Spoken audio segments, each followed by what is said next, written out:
नमस्कार, अमर छत्तीसगढ़ देख रहे हैं आप और बुलेटिन की शुरुआत रायपुर से आई बड़ी खबर के साथ। ईडी के छापे पर सीएम भूपेश बघेल का बड़ा बयान आया है। चुनाव तक अब छत्तीसगढ़ में ही रहेगी ईडी। मैंने पहले ही कहा था, अब वो चुनाव कराकर ही जाएंगे। ये बड़ा बयान है मुख्यमंत्री भूपेश बघेल का। बीजेपी यहां लड़ नहीं पा रही है, यहां लीडर बदल रही है।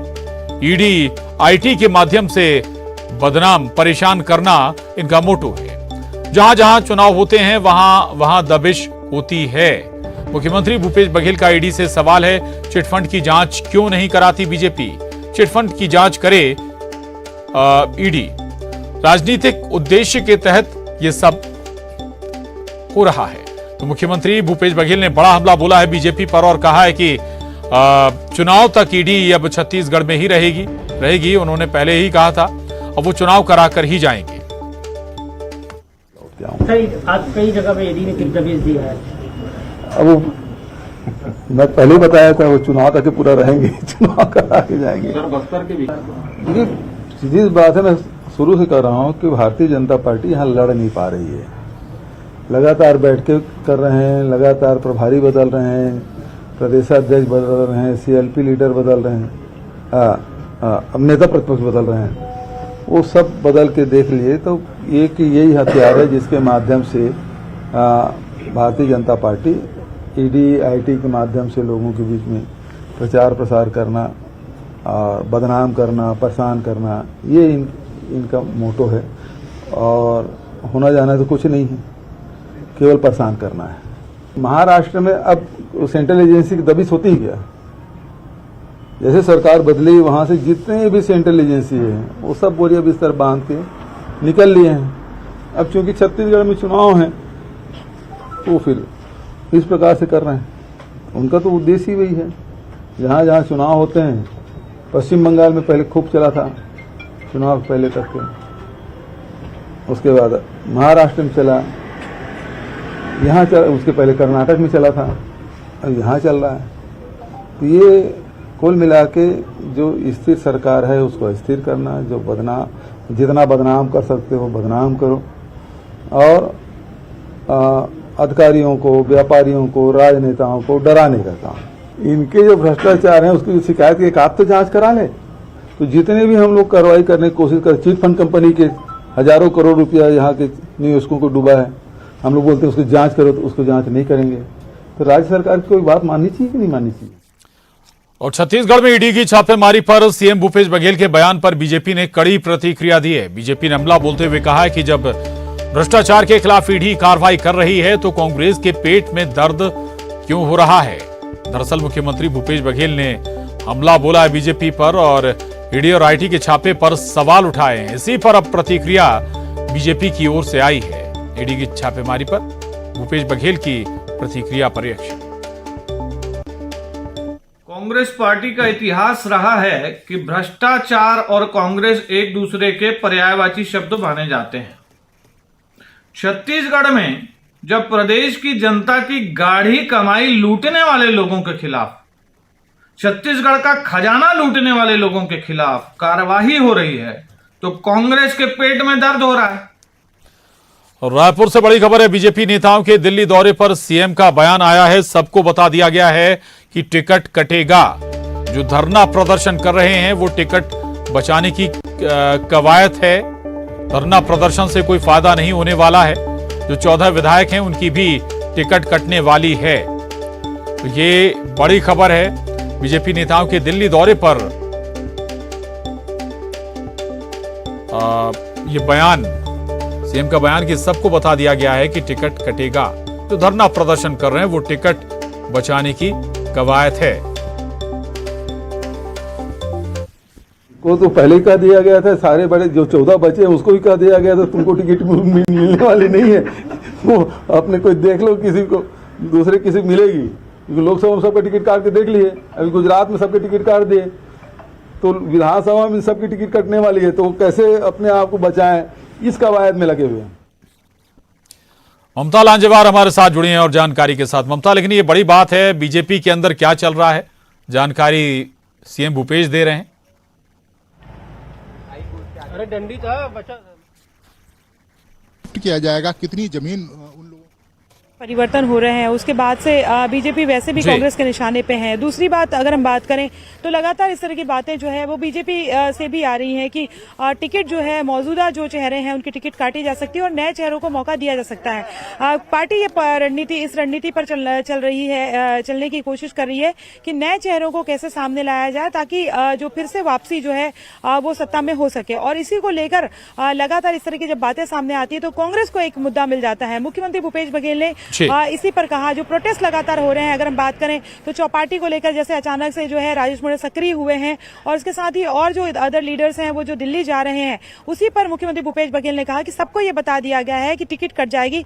विधानसभा चेहरे में जो चुनाव है उसमें भी ये 14 जो है उनकी टिकट कट जाएगी। तो ऐसे में कोशिश ये है कि आखिरी कोशिश कर लें इसी तरह के प्रोटेस्ट वगैरह करके कि हम सक्रिय हैं, तो सक्रियता दिखाने की कोशिश है, लेकिन इसका कोई फायदा जो है वो दिखाई नहीं देगा। ये मुख्यमंत्री भूपेश बघेल ने तंज कसा है। और इसके साथ ही अगर हम बात करें तो उन्होंने ये भी उदाहरण दिया कि किस तरह से गुजरात और अदर जो स्टेट में जो चुनाव हुए हैं वहां पर बीजेपी ने जो स्ट्रेटेजी अपनाई है, जाहिर तौर पर वो यहाँ की बीजेपी के लिए नजीर है और बाकी जो लीडर्स हैं उससे डर गए हैं। लेकिन एक बड़ा कटाक्ष उन्होंने ये किया कि जो बाकी के जो 14 चेहरे हैं उनकी भी टिकट जो है वो कट जाएगी। जी बिल्कुल, चलिए ये उदाहरण गुजरात का दिया जा रहा है, मुख्यमंत्री चुटकी भी ले रहे हैं इस पूरे मसले पर। बहुत शुक्रिया ममता पूरी जानकारी के लिए। आगे बढ़ेंगे, रायपुर से बड़ी खबर है। धरना प्रदर्शन के दौरान बैठक करेगी बीजेपी। स्मार्ट सिटी प्रोजेक्ट में कथित भ्रष्टाचार का मामला है। रायपुर में चौपाटी के विरोध में बीजेपी का ये अनूठा प्रयोग है। धरना स्थल पर बीजेपी महत्वपूर्ण बैठक करेगी। पहली बार धरना स्थल पर राजनीतिक बैठक होगी। बीजेपी जिला अध्यक्ष ने पदाधिकारियों को संदेश भेजा है। बैठक में शामिल होने के लिए उन्हें निर्देश दिया गया है। 2 बजे धरना स्थल साइंस कॉलेज मैदान में बीजेपी बैठक करेगी।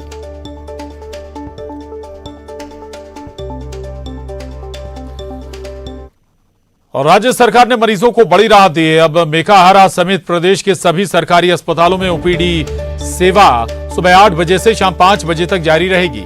इतना ही नहीं, अब मरीज ओपीडी में सुबह 8 बजे से दोपहर 2 बजे तक रजिस्ट्रेशन करा सकेंगे। सरकारी अस्पतालों के अधीक्षकों के साथ स्वास्थ्य मंत्री टीएस सिंहदेव के साथ हुई बैठक में यह सहमति बनी है। नई व्यवस्था के लागू होने से ओपीडी में आने वाले मरीजों को बड़ी राहत मिलेगी। अब प्रदेश के सरकारी अस्पतालों में सुबह से लेकर शाम तक डॉक्टर मरीज का इलाज करेंगे।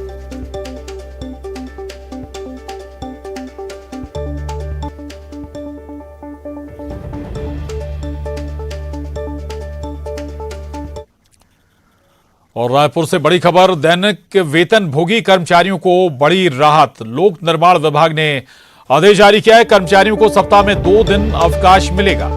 आंदोलन के दौरान का भी वेतन का भुगतान किया जाएगा। बाहर निकाले गए कर्मचारियों की वापसी होगी और कर्मचारियों को मातृत्व अवकाश भी मिलेगा। अनुकंपा अनुदान राशि का भी भुगतान किया जाएगा। लोक निर्माण विभाग में 5000 कर्मचारी कार्यरत हैं। तो ये बड़ी खबर है और राहत भरी खबर भी है दैनिक वेतन भोगी कर्मचारियों के लिए। लोक निर्माण विभाग ने आदेश जारी किया है कि कर्मचारियों को सप्ताह में 2 दिन अवकाश दिया जाए। आंदोलन के दौरान का भी उन्हें वेतन भुगतान किया जाएगा। बाहर निकाले गए कर्मचारियों की भी वापसी कराई जाएगी।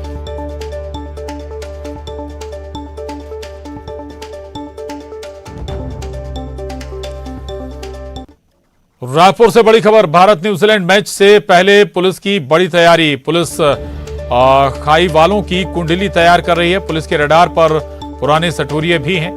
सट्टा खेलने खिलवाने वालों पर भी सख्त कार्रवाई की तैयारी में है पुलिस।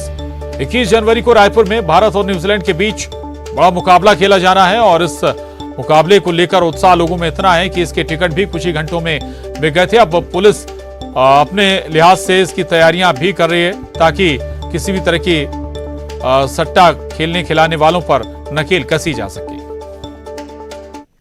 स्टेडियम नया रायपुर में क्रिकेट मैच है, India versus New Zealand. One day international match है, डे नाइट मैच रहेगा और इसको लेकर के पुलिस प्रशासन और जो ऑर्गेनाइजर्स हैं हम लोग के बीच में आपस में बैठक भी हुई है और इसकी पूरी तैयारियां अच्छी से की जा रही ताकि स्मूथली यह मैच हो जाए। जो ऑनलाइन बैटिंग को लेकर के भी रायपुर पुलिस अलर्ट है और जैसे भी जानकारी मिलेगी उनके बैटिंग पे लगाम लगाने हेतु पर्याप्त कार्रवाई पुलिस के द्वारा की जाएगी अभी भी कुछ कार्रवाई की जा रही है और उस समय कुछ जानकारी मिलती है तो उसमें भी तत्काल त्वरित एक्शन लेते हुए पुलिस कार्रवाई। और युगल तिवारी रायपुर से न्यूज 18 संवाददाता हमारे साथ जुड़े हैं।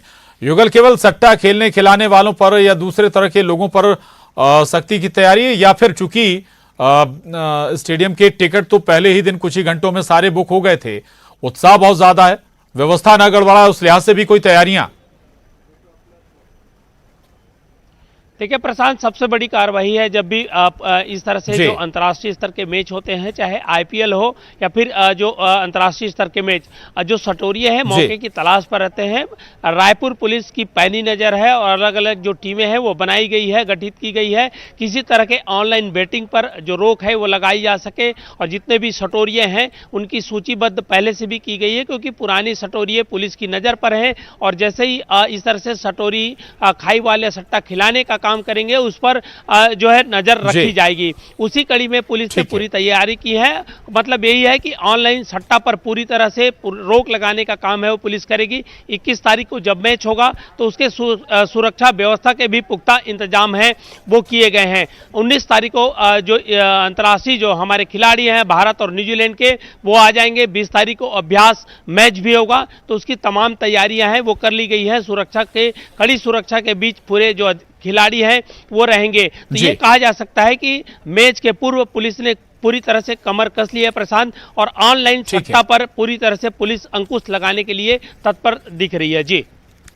बिल्कुल, चलिए बहुत शुक्रिया आपका इस पूरी जानकारी के लिए, खबर के लिए।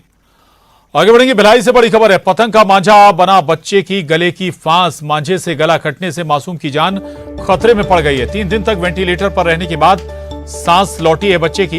भिलाई के निजी अस्पताल में इलाज चल रहा है। स्कूटी पर बैठकर जाने के दौरान यह हादसा पेश आया था। आपको बता दें, महावीर कॉलोनी दुर्ग में यह घटना घटी थी। तो ये बड़ी खबर भिलाई से, जहां पतंग का मांझा एक बच्चे की जान पर आफत बन गया। मांझे से गला कटने से मासूम की जान खतरे में पड़ गई।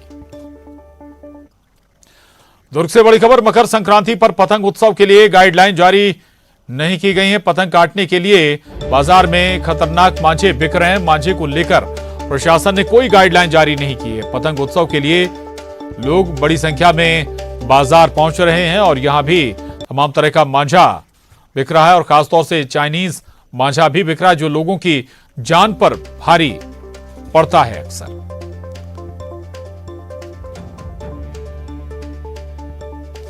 आपको एक बार फिर बता दें, दुर्ग में भी मांझे को लेकर कोई गाइडलाइन जारी नहीं की गई है। मिथिलेश ठाकुर दुर्ग से हमारे साथ जुड़े हैं। मिथिलेश, अमूमन चाइनीज मांझा सबसे ज्यादा खतरनाक साबित होता रहा है, होता आया है, लेकिन अभी भी बताया जा रहा है कि कोई गाइडलाइन जारी नहीं की गई, क्या बेचना है क्या नहीं बेचना है।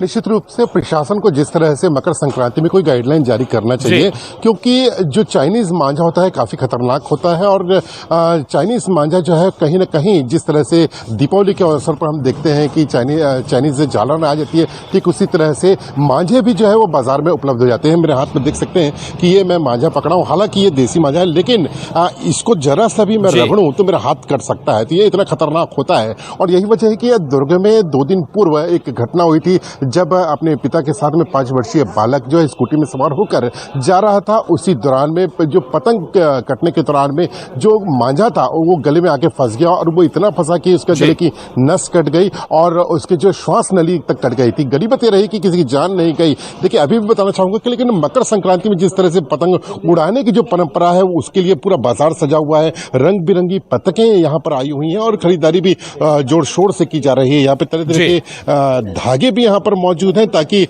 जो पतंग उत्सव होता है उसमें इन धागों का उपयोग करके पतंग जो है वो काटने का काम करता है। कुछ लोग हमारे साथ हैं। सर देखिए पतंग उत्सव या मकर संक्रांति को लेकर किस तरह का उत्साह दिख रहा है? बहुत ज़्यादा उत्साह पूरे यानी इंडिया में रहता है, खासकर गुजरात और राजस्थान में तो बहुत ज़्यादा है। और राजस्थान में तो इसका बड़ा सेलिब्रेशन होता है। वहाँ एक मंदिर है जहाँ भगवान का इनवाइट करते हैं पतंग उड़ाने के लिए, है ना। तो जब भगवान वाला जब आपकी आस्था आ जाती है तो मेरा भी कहना है कि बच्चों को जो सिर्फ पतंग उड़ाने के लिए एक नॉर्मल धागा देना चाहिए जिससे कोई एक्सीडेंट ना हो।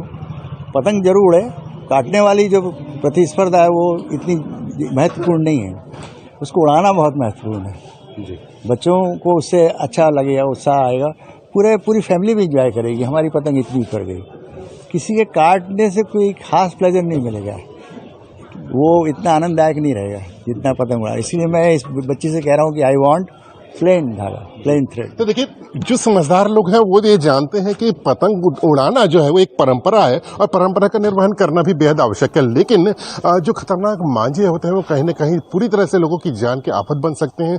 इसलिए लोग जो समझदार है वो तो कम से कम ये सादे धागे का इस्तेमाल कर रहे हैं। लेकिन जो मांझे जो है जो खतरनाक साबित हो सकते हैं, उसके लिए प्रशासन द्वारा ना कोई बिल्कुल, कम से कम जो खतरनाक मांझे हैं उन पर तो रोक लगनी ही चाहिए। बहुत शुक्रिया मिथिलेश, धन्यवाद। आगे बढ़ेंगे, बिलासपुर से बड़ी खबर है। वंदे भारत एक्सप्रेस में स्मोकिंग का मामला है ये। रेलवे ने IRCTC के GM को पत्र लिखा है। पत्र में कैटरिंग कंपनी पर जुर्माने की अनुशंसा की गई है। कैमरे में कागज लगाकर स्मोकिंग की गई है। कैटरिंग स्टाफ स्मोकिंग करता था। 2 दिन पहले इसका खुलासा हुआ था। तो ये बड़ी खबर है बिलासपुर से। वंदे भारत एक्सप्रेस में स्मोकिंग के मामले में रेलवे ने IRCTC के GM को पत्र लिखा है और पत्र में कैटरिंग कंपनी पर जुर्माने की अनुशंसा की गई है। और गरियाबंद से बड़ी खबर है। 28 हीरे के साथ 3 तस्कर गिरफ्तार किए गए हैं। गरियाबंद पुलिस ने तस्कर को गिरफ्तार किया है। जब्त हीरे की कीमत 3 लाख रुपए बताई जा रही है।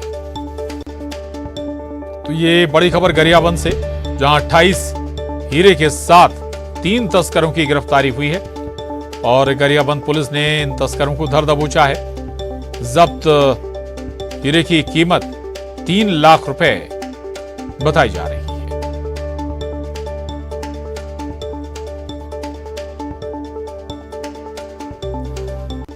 और बीजापुर से बड़ी खबर है। धान बेचने आए किसान की हत्या की गई बीजापुर में, जहां कुल्हाड़ी और चाकू मारकर बताया जा रहा है कि किसान को मौत के घाट उतार दिया गया। उसूर धान उपार्जन केंद्र में ये वारदात अंजाम दी गई। उसूर थाना क्षेत्र का ये मामला है। बीजापुर SP ने घटना की पुष्टि की है। तो बीजापुर में धान बेचने आए एक किसान को कुल्हाड़ी और चाकू मारकर मौत के घाट उतार दिया गया। उसूर धान उपार्जन केंद्र में ये वारदात अंजाम दी गई। अभी तक क्या वजह रही इस वारदात के पीछे, ये साफ नहीं हो पाया है। उसूर थाना क्षेत्र का ये मामला बताया जा रहा है। बीजापुर SP ने इस घटना की पुष्टि भी की है। रायगढ़ में कार सवार ने बाइक सवार को टक्कर मारते हुए रेलवे के सिग्नल बॉक्स को तोड़ दिया।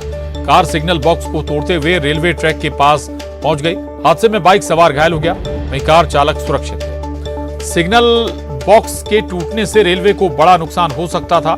रायगढ़ रेलवे स्टेशन के पास हुई घटना की जांच रेलवे पुलिस कर रही है।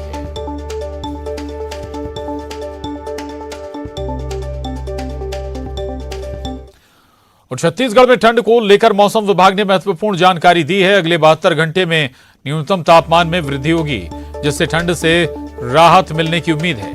हवाओं का रुख उत्तर से पश्चिम की तरफ बदलने से भी ठंड से राहत मिलेगी। कल यानी 14 जनवरी को सूर्य उत्तरायण में प्रवेश करेगा। मौसम विभाग ने परिस्थितियों को देखते हुए बताया कि अगले महीने 12 फरवरी से प्रदेश में ठंड में कमी आएगी।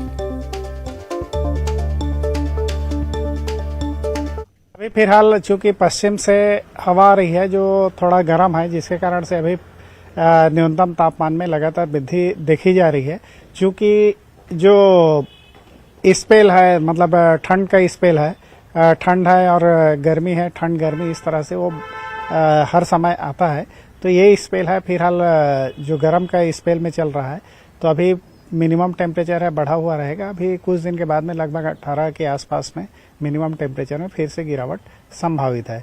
इस बीच में हो सकता है कि मौसम है वो तीसरे या चौथे दिन है थोड़ा सा दक्षिण छत्तीसगढ़ में खराब रह सकता है। और अब रुक करेंगे 25 सेकंड 25 खबर का।